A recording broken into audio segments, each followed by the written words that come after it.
What's up guys? For today's video, tara let's chase the flavors of Hong Kong dito sa David's Tea House, Calamba Branch na katabilaang nitong Globemaster Home Depot number 8440 Manila South Road, Calamba City, Laguna. Or you can search it sa Google Maps and Waze app ninyo.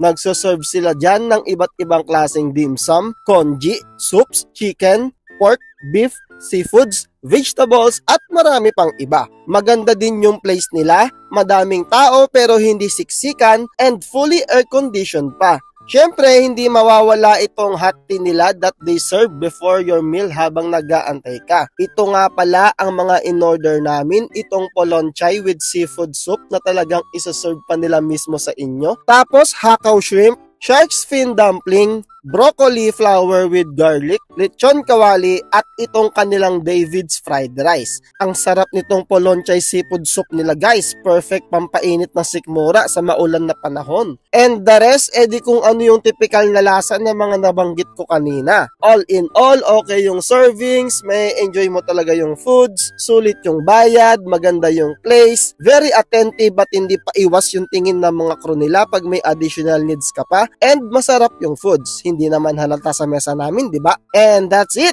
Kung trip nyo, itry nyo. Master Sedi, out!